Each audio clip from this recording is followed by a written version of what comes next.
Chukama, Sahocha Fowat. My name is John Herrington. Chickasaw Saya. I'm a citizen of the Chickasaw Nation in the state of Oklahoma in the United States of America.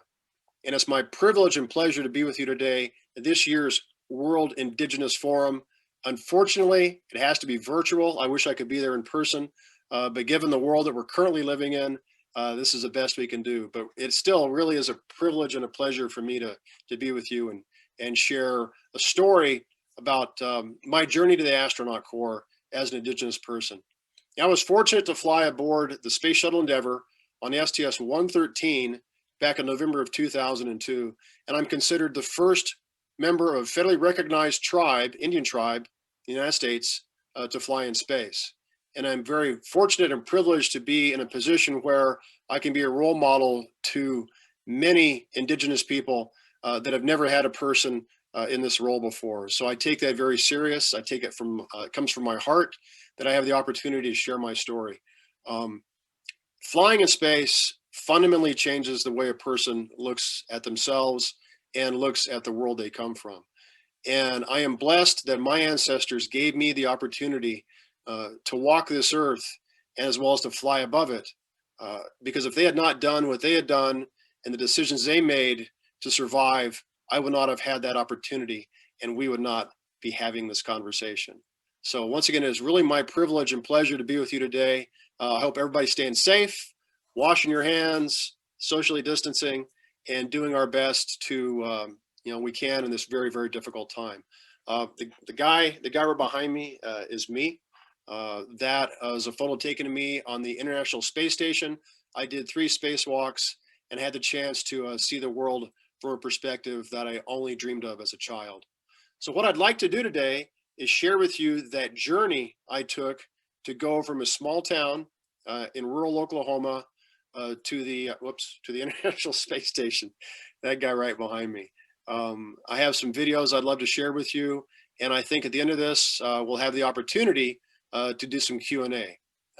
Being it's virtual, we'll do my very best to share this story with you. It comes from my heart. So if you'll bear with me, I'm going to share my screen.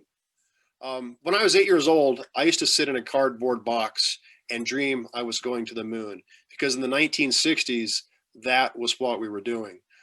So the little guy with the sunglasses, that's me as a very young man. The dude in the white suit was just prior to my flight. I signed that picture for a young man one day, and he looks at that, he goes, "It's not you, this guy's really young." So there's the older one is the next photo. And then this photo was taken last year on a river in northern Alaska. This was a memorial trip to my late wife who passed away about 2 years ago. We did our honeymoon on the same river. And so this is my chance to honor her and float that river again. So that's the long hair, older guy right there. So a little video I'd like to share with you that was made by some friends in Oklahoma that talks about my background and where I come from. I was born in Wetumpka, Oklahoma. It's a very small town in eastern Oklahoma. I was commissioned as an officer through Officer Candidate School in the United States Navy in 1984. I was designated a Naval Aviator in 1985, and I have about 5,000 hours now of flight time. This is a little bit dated. But in November of 2002, I had the privilege to fly on board the Space Shuttle Endeavour to the International Space Station. A happy guy in my launch and entry suit, getting suited up. This was our 3rd launch attempt. You can see I was holding up number 3. We had a couple scrubs. We didn't fly initially, and then I did. John Herrington, Mission Specialist number 2. First Native American in space. Waving "I love you" to my family. I sat on the flight deck. I'm the guy right in the middle of the screen. And this is liftoff. Liftoff of Space Shuttle Endeavour, another building block for the foundation of the International Space Station.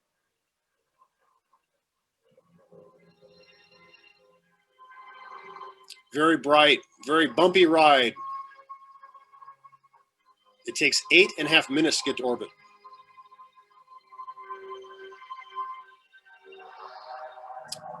This is a view looking back at me during launch.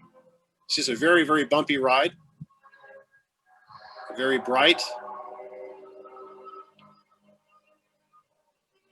From the middeck of Endeavour, Mission Specialist John Herrington, and joined just out of the field review by Mike Lopez Alegria, his spacewalking partner for this flight, as they are in the midst of their work to check out the extravehicular mobility units, the spacesuits that they will need. Here I'm upside down getting my wings of gold, my Navy wings.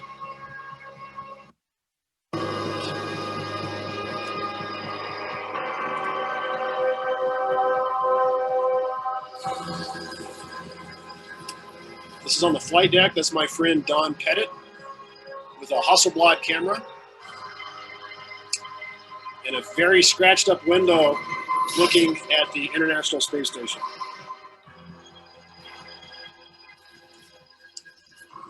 I'm in the center of the photo. Mike is just off to my right.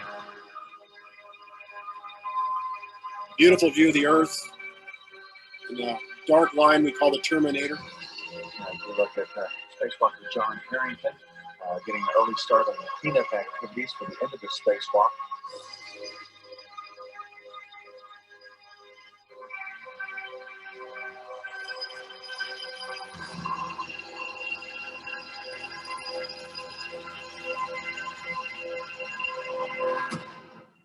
That's a view you don't see every day. No, you don't see that view every day. Beautiful view.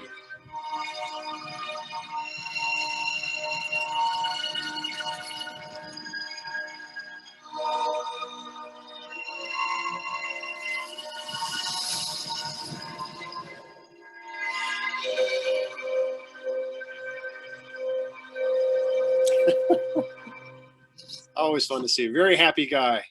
I really enjoyed that flight. I was fortunate, as an astronaut, one of our colleagues came into our class one day and wrote this really large number on the board. He said, in the history of the human race, we estimate 108 billion people have lived on the surface of the Earth. And then he wrote a much smaller number. As of today, 567 people have had the privilege of flying in space. And he said, never forget how fortunate you are to do something that so very few people in the world have ever done or ever will do. And it's your responsibility to share that story with others. So this story does come from my heart because I know how fortunate I am given the number of people that have lived on the Earth. Out of that 567 people, 234 have actually had the privilege of going outside and doing a spacewalk. I am the 143rd person in the history of the world to go outside and see the world from a perspective through two visors, and an incredible feeling, awesome feeling. A lot of folks think I've been to the moon. No, I haven't been to the moon. In the history of the human race, only 24 people have left this planet and gone to another body in our solar system. And of that, only 12 people have actually worked on the surface of the moon. And I was privileged that in my career as an astronaut, I had a chance to work with gentlemen that have been to the moon. And one of those guys, Captain John Young, sat across the table from me and was the guy that hired me. And so I'm privileged that the men I watched growing up as a child that I wanted to be one day, I had the privilege of working with as an astronaut. So I'm very, very fortunate. My journey as an Oklahoman, as a student, an aviator, and an astronaut started in a little town called Wetumpka, Oklahoma. This is my great-grandmother, Bina Underwood, and my grandpa, Cub Obi Sean Owens. My big brother and that little guy is me. I'm a member of the Chickasaw Nation, a citizen of the Chickasaw Nation, Oklahoma, through this young lady. Bina Underwood is where my heritage comes from. I've been very proud of my heritage as a Native American. Unfortunately, I did not grow up in Oklahoma. I moved away as a very small child. My parents actually enjoyed aviation. My mom and I went to air shows with my dad. My dad was actually a pilot, an instructor pilot, and gave me probably my first flying lesson when I was probably 10 years old. I took for granted the fact that I got a chance to fly airplanes. This is my senior prom picture. I graduated from school in 1976. I didn't know what I wanted to do when I went to college. I wasn't very sure. You change a little bit when you go to college, a little bit longer hair, and I couldn't grow a mustache back then, but I can now. And I didn't know what I wanted to do. And that first year, I spent most of my time outside of the classroom because I learned to rock climb. And I spent most of my time rock climbing and very little of my time studying. Unfortunately, I had my grades suffered. The University of Colorado, where I went to school, my grades were so bad that they kicked me out. I took about a year off from school to figure things out. And I took my job as a rock climber, my ability as a rock climber, into the mountains of Colorado. This is called Glenwood Canyon. The river is the Colorado River. And my job was to hang off these cliffs as a rock climber, and a survey team would shoot an infrared beam of light to a prism that I held in my hand. I'd hold this prism and they would shoot this beam of light.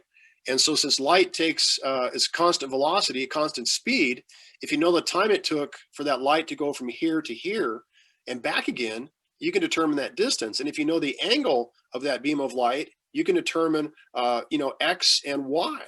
And so I learned trigonometry on the side of their cliff. And I was very fortunate that a gentleman that I worked for convinced me to go back to school and become something, become an engineer, and to not accept making, being the lowest person on the crew. And I could make more money, and I could have a family, and I could raise a family, and I could provide for a family. So I went back to school. By the time I was a senior in college, I was majored in applied mathematics. I was a tutor for a young man in the 60s who had flown Dauntless dive bombers in World War II. I was his calculus tutor, and he was my Navy tutor. And he convinced me to try and fly airplanes for a living in the United States Navy. And I thought it would be a challenge.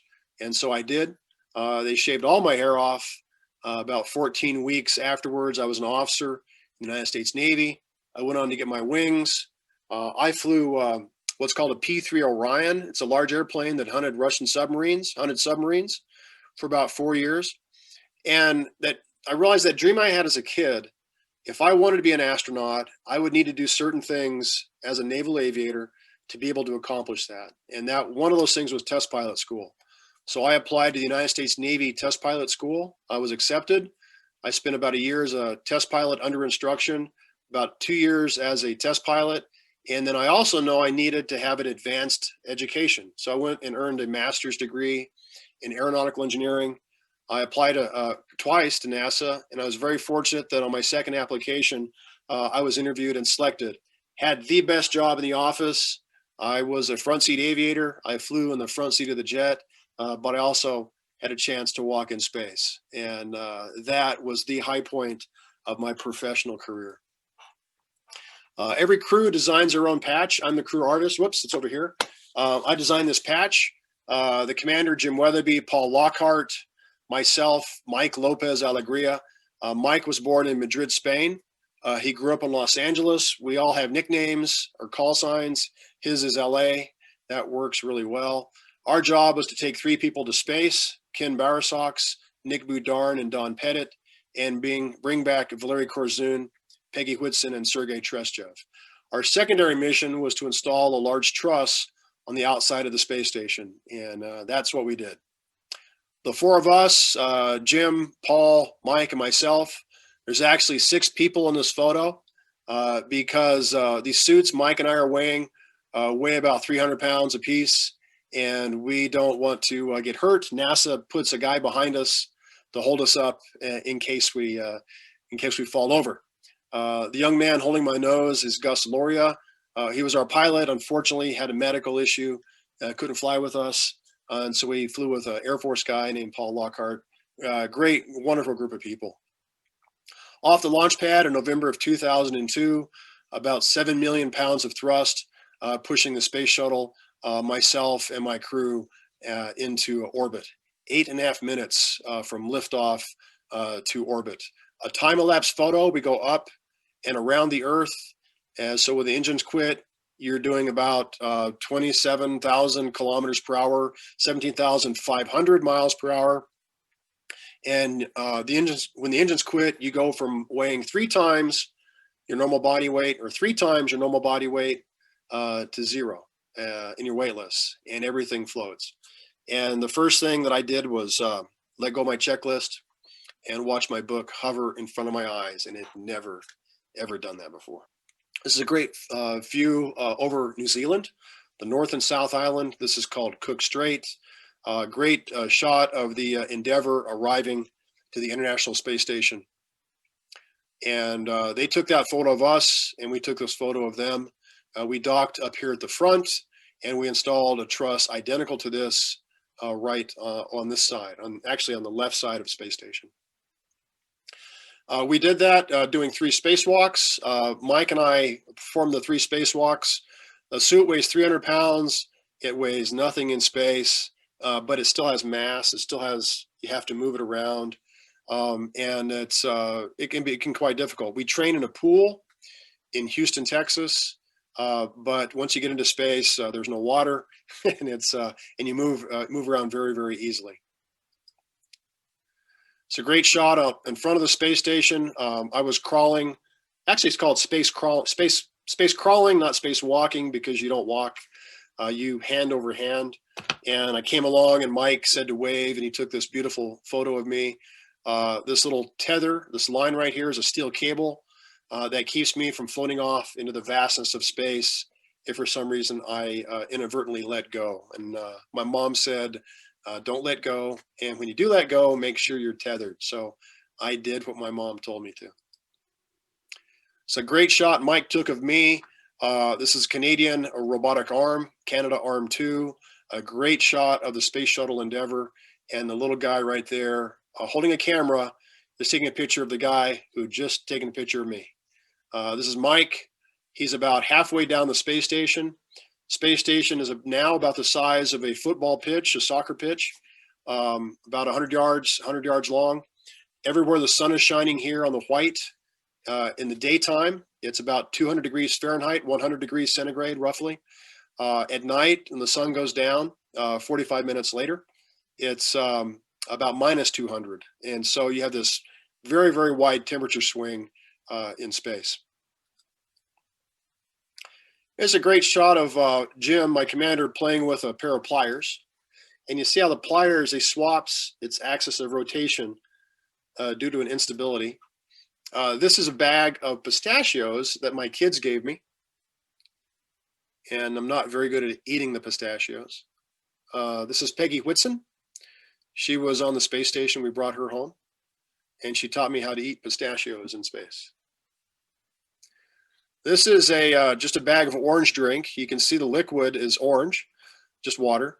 And the property of liquid in space is it forms itself into a ball due to a thing called surface tension, and a really strong bond between hydrogen and oxygen holds it into that funny little shape, and you get to play with it. And we're highly trained professionals, and we got it all. There we go. This is a chain my commander had around his neck, and we put it in a ball of water. And this is what it does in a ball of water. And there's actually an air bubble on the inside right there. We slept in sleeping bags. I didn't like that feeling of not touching anything. So here I am squeezed between 2 bags. My head's Velcroed to the pillow. Peggy slept standing up, and Paul slept on the ceiling, and he would do a backflip into a sleeping bag. So that was my mission. Here's another mission called on STS-132.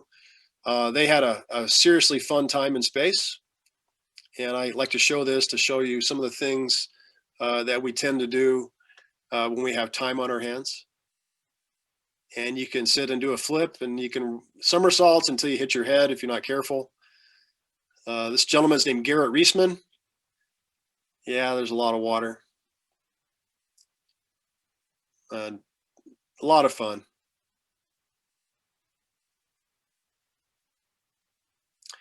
These are little licorice fish. They're called, little candies called Swedish fish, and they kept trying to get into a ball of water.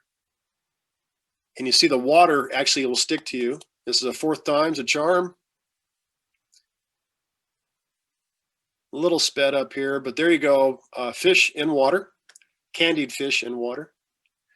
This is just a knob you spin really fast, and it will be gyroscopically stable, and you can push it around with air. This is a unstable astronaut named Steve Bowen. I believe he was a gymnast at the Naval Academy, but I'm not quite sure. Doing a proper dismount onto the middeck of the space shuttle, bumping into walls. It's my friend Piers Sellers and Tracy Caldwell Dyson doing pull-ups on the space station. Very graceful pull-ups, one finger, very graceful. Yep. You get to fly with some really nice people and have some fun. For my Canadian friends or people that enjoy curling, I call this curling in space. We push people through. There's our sweeper. There he goes. Yay. Hey, Garrett. Handball in space, multi-dimensional handball. There he goes. Goal. Good job. That's a bunch of M&Ms that are probably still floating somewhere in the space station right now. Yeah, that's my friend Suichi Noguchi. He will fly on space in a month, in November. He's going to the space station. There's a bottle of sriracha hot sauce. All the canned food is Russian food. We have the really long spoons. So Tony Antonelli, so he can eat the chicken or whatever it is. Tracy has a long spoon, and she has a meal ready to eat. It's a military meal. And it's a bag of tea. And I think one last bit of food here for Garrett. Boom. There we go. They had a lot of fun. We undocked from space station. We had installed this truss on the left side of space station. That was in 2002. This is what it looks like now. 16 countries from around the world have been involved in the manufacture and assembly of the International Space Station. The piece that I installed is on this side. These white panels actually reject heat using ammonia that's generated. The heat that's generated in space station is rejected into space through ammonia on these big panels. And we've been in space for 20 years. We've had a permanent presence in space for 20 years. The first crew to space station launched in October 23rd, 20 years ago. And we've had a permanent presence in space ever since. I honored my heritage by flying two things that were presented to me. The eagle feather. We believe the eagle flies highest to the creator, closest to the creator. And it's an honor to be presented with an eagle feather. I chose to fly this one in space. It's beaded Mother Earth and Father Sky and all the people of the world. The flute was made by a Cherokee friend of mine who is an engineer at the Kennedy Space Center. And he uses mathematics to determine where each hole goes based on the length and diameter of the flute. And these are now both in what's called the Smithsonian Museum of the American Indian in Washington, D.C. So a great thing when you're in space is to look back at the world and realize there's fundamental differences that you can actually see from space. And this is, to give you a clue, on top up here is China. This lower peninsula is the peninsula of Korea. The bright light is Seoul, South Korea. This little white light right here and this dark space is North Korea. This is Pyongyang, North Korea. And you can actually see this from space. And it's pretty amazing to see the lack of infrastructure that exists in some countries, primarily here in North Korea. How thin our atmosphere is, about 100 kilometers thick, 62 miles, or thin, I should say. Here's a much better view. I fell asleep one night on the flight deck of the space shuttle, and I woke up looking out the window, and this was my view. This is London. Well, actually, let's start here. This is Amsterdam. We run down the English Channel to Brussels, keep going south into France. This is Paris, the Pas de Calais, and London right here. And I woke up, this was my view looking out the window, and it was a stunningly beautiful view of the civilization on Earth at night. A little closer to where I'm from, this is looking up the west coast of the United States of America. This is the state of Washington, the state of Oregon. Right about here is Portland, Oregon. You run up the coast, right about here is the city of Seattle, Washington. You run across the Cascades into eastern Washington. This is Spokane, Washington. Oh, I'm sorry. You run to Vancouver up here. I missed Vancouver. Into Canada. You come across eastern Washington and you get to Spokane, Washington. And I'm just on the edge of the picture over here in a little town called Marion, Montana. And that's me. And this is one of the remarkable views you can see on a gorgeously clear day from low Earth orbit. I want to look the other way real quick. This is the Hubble Space Telescope, launched in 1990 with a problem. We didn't know it at the time, but had a problem with its mirror. And when it got to space, every photo was fuzzy. So we sent astronauts up to give it glasses, essentially, and they did. And the spectacular photos we can see now. This is called the Eagle Nebula. This is about 7,000 light years from the Earth. 7,000 times 6 trillion miles.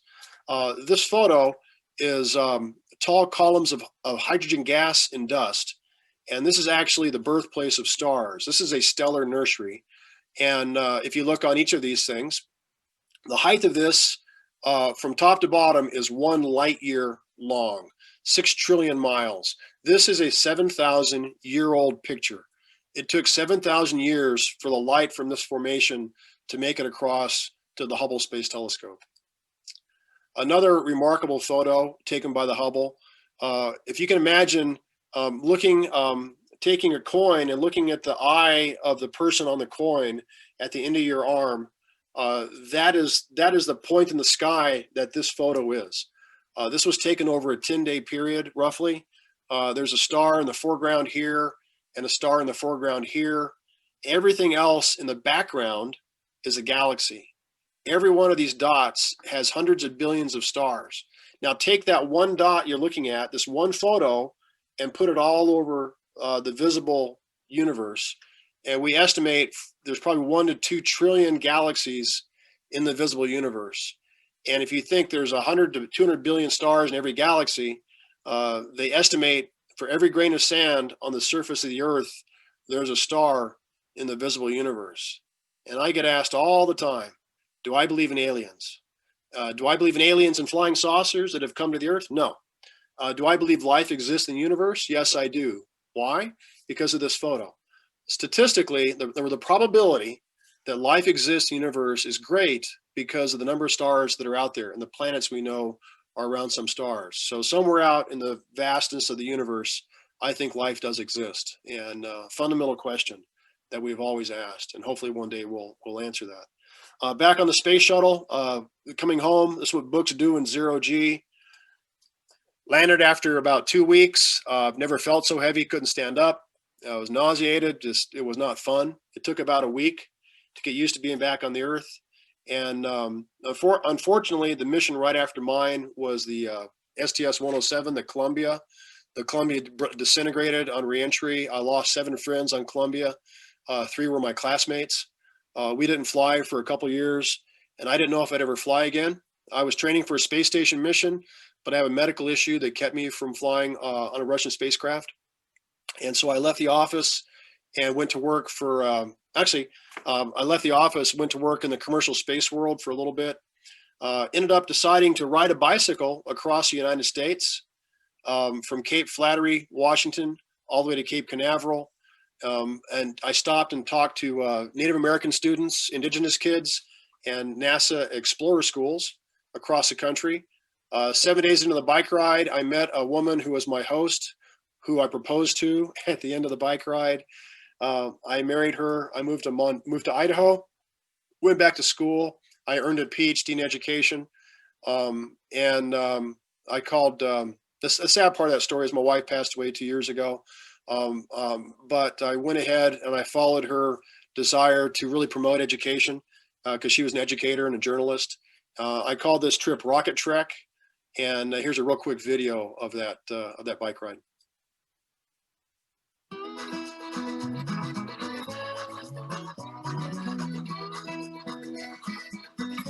Pacific Ocean. Coming out of the Macaw Nation, across the Lippert Peninsula into Seattle, up over the Cascades,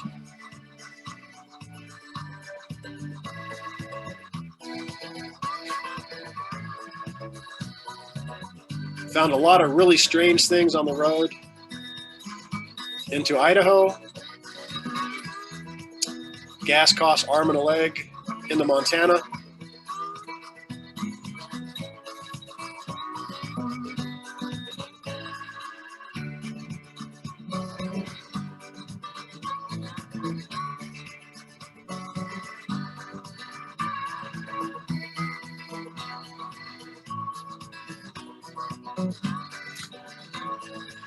watch for mean trucks.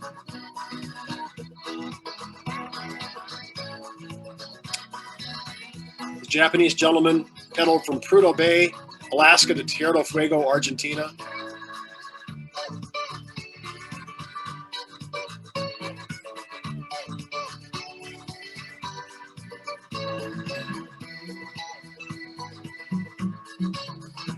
I flew the flag for the Crow Nation on my flight. I pedaled into Wyoming, where I lived as a child.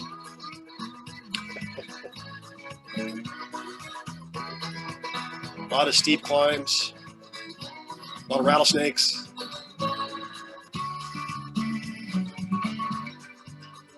It's a Chinese lawyer who pedaled across the country to write a story about Americans. I pedaled with him for a little ways.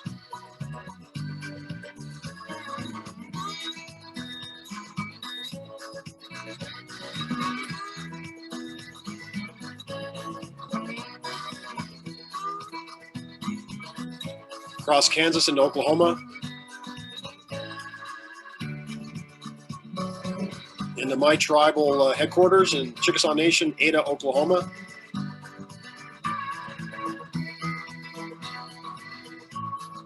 No, it's not Paris, Texas, not Paris, France. Into Arkansas, big rattlesnakes in Arkansas.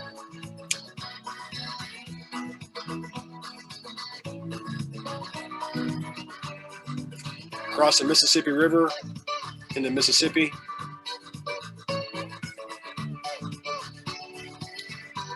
Alabama.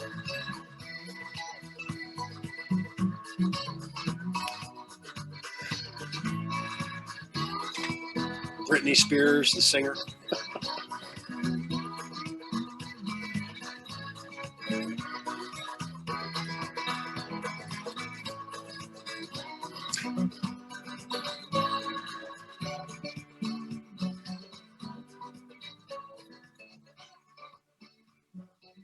The bike ride absolutely changed my life, my life for the better. I went back to school.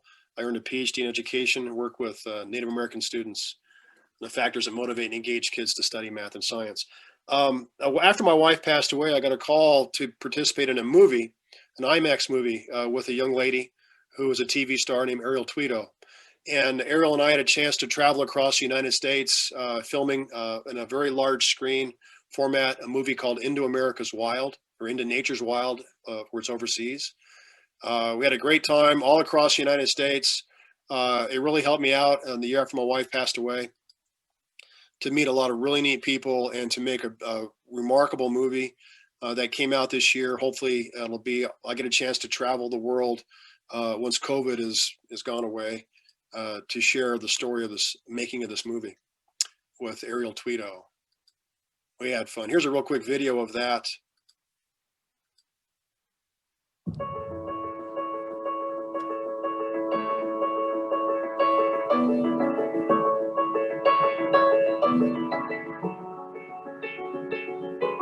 We were born to explore, from the earliest adventurers to today's modern-day trailblazers. Our curiosity moves us forward into the great unknown, where a vast and beautiful wilderness is waiting to be discovered. I was chasing down the dream,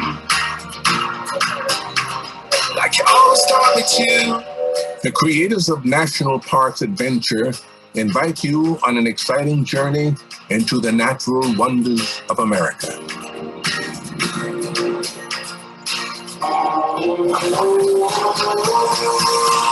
Coming home to the place that I remember, back to the land of my first love. Join astronaut John Herrington and Alaska native Ariel Trito as they explore the great outdoors, from ancient homelands and hidden trails to the wilds in our own backyard.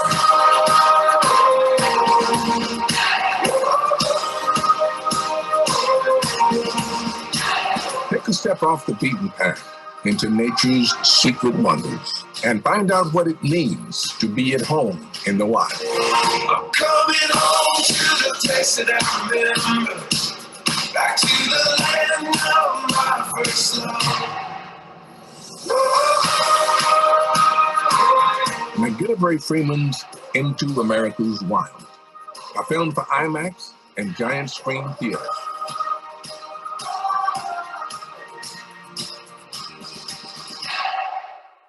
Harriet Tubman was an escaped slave.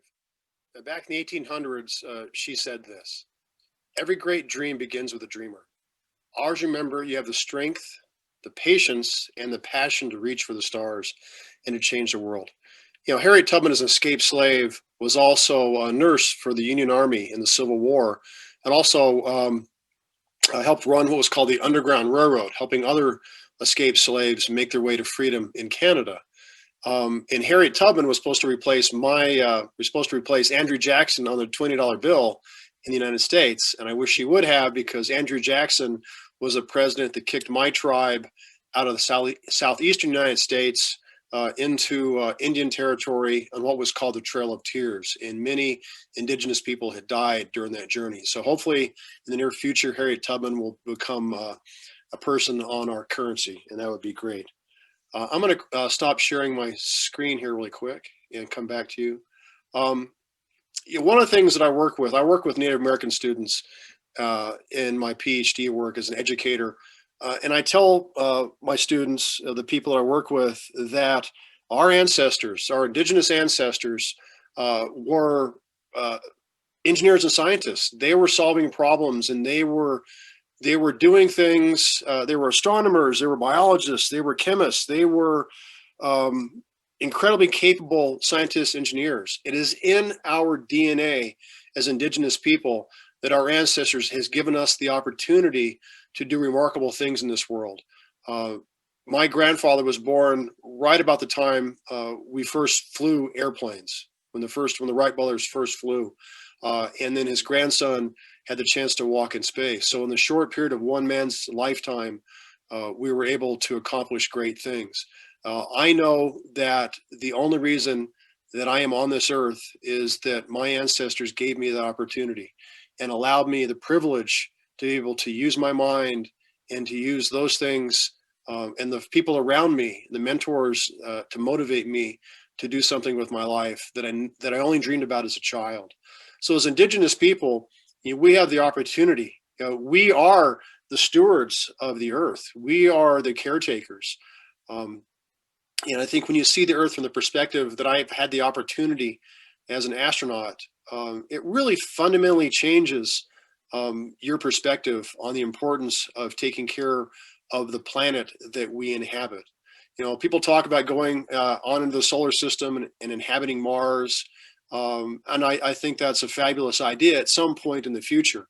But I think that if we can't take care of our own home, if we can't do the things that we as an indigenous people know how to do, that we have no business going other places until we know how to take care of our own planet in the manner that makes life a fabulous thing for all of us.